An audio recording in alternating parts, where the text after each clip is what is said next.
Worth working for, worth fighting for, worth dying for, because it's the only thing that... Well, this is part 3, the final part of my radio and television collection. I hope you enjoyed it. It certainly was fun making the films and seeing the old receivers working again.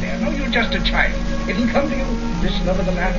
There's no getting away. For radio enthusiasts, there's quite a number of radio receivers. HMV, what have we got there now? Philips, McMichael, Ferranti, Corsa. That's better. And there's a Bush there on the end. And we come down.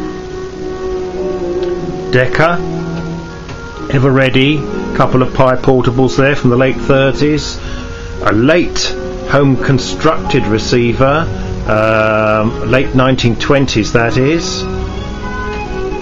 A nice little Philips there, 634A. The little Egyptian set there, the little Lissan, that's a DC mains only set, that's quite rare. Another little home constructed set there from very, very early 30s. A little Belmont, American Belmont there, 110 volt. A wartime civilian receiver. An HMV there. With all that fancy glass grille. Along the bottom here we've got a Pi, a Barker, a little Danish Bakelite set there from the war. Or the little 9-inch television set. A little GEC Bakelite set. In a little almost pixie style cabinet, very collectible by the cult television collectors. That's a few anyway, that's a few of the radios. Right, I've swung the camera around now to the other end of the little display here. At the moment you're looking at an only American set I've got. It's a little Admiral portable. It works extremely well. It looks around about a 10-inch tube in that. We didn't have anything really like that in the UK in the late 50s. We had some larger screen sets and we had some 14-inch portables, but they were considerably bigger than that. We didn't really have anything completely light and portable. It's sitting on the notorious Marconi HMV 1807 VC52DA. That was the set I mentioned earlier of the console version with the radio. This is just the table television set. Not very good receiver at all. Quite difficult to keep working and didn't give a particularly good picture even when it was working well, but one of the few poor receivers really of its period. Now we've got a later set here from the 1950s. That's a KBRV10, 17-inch Band 1, Band 3 from around about 1959-1960. Very good picture, and KB from around about this model on produced an absolutely superb range of models. Very reliable, and they were hand wired, and it was a great success. They also made a very reliable colour receiver. Now then, we've got a KB Sky Queen there, round about mid-50s, 4-valve battery portable, B7G valves. The Pilot little Maestro there, just hiding behind the Sky Queen there, a little KB FB10, a little toaster set, and on the top shelf a whole range of TR82 Bushes and an MB60 on the end, the valve version. Very successful range of transistor portables, manufactured between around about 1959 for the long and medium wave version to around about 1964 for the model with VHF.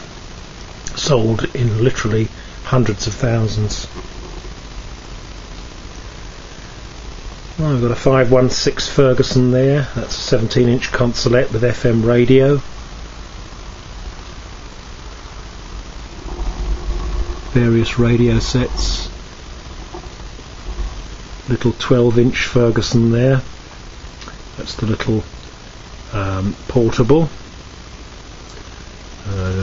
980 chassis, 405, the last 405 line set to be made, that was. And on the floor, get some better lighting. We've got some slightly better lighting there.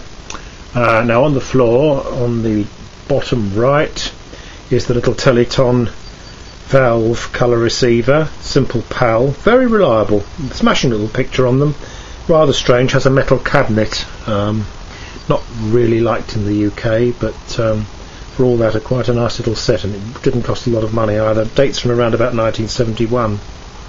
Next to that, with the doors closed, is a little PAM 14-inch band 3 set from around about 1956, and sitting on that, on top of that, the famous little Sony 13-inch set colour receiver, made in very, very large numbers and sold throughout the UK.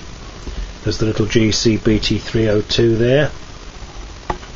If we just scan it up a little bit, on the top shelf on the right there, there's a Bernadette, that one with the cut off corners, 5-valve superhet. Next to that we've got a Murphy 1946. To the left of that it's a Vidor shoulder strap portable, 4-valve battery set, weighed a ton, as they all did, these portables. A very nice little cream set there, the Ever Ready C from 1946, octal valves, 4-valve battery superhet. Very, very nice receiver. And next to that, not a particularly nice looking set, the little Amplium there in that little blue Rexine cabinet, but extremely well made, and I think a very good performer. And I suppose you can forgive the cabinet, 1946, we didn't have any timber or materials, so I think the radio manufacturers did pretty well, really, considering. And the cream and black one on the end there is a Cossor, quite an unusual set. That's Cossor, Cossor, from North London. Very, very good company, Highbury Corner they were. One of the earliest in radio and television. They were scientific glass makers originally, around about 1902, and they were taken over by the Philips Group in 1961. Well, I think that's about all I can show you of this section. I do hope you found it interesting. If you've got any questions on any of the models, by all means come through to me and I will try and answer them as best I can. I hope you enjoyed it.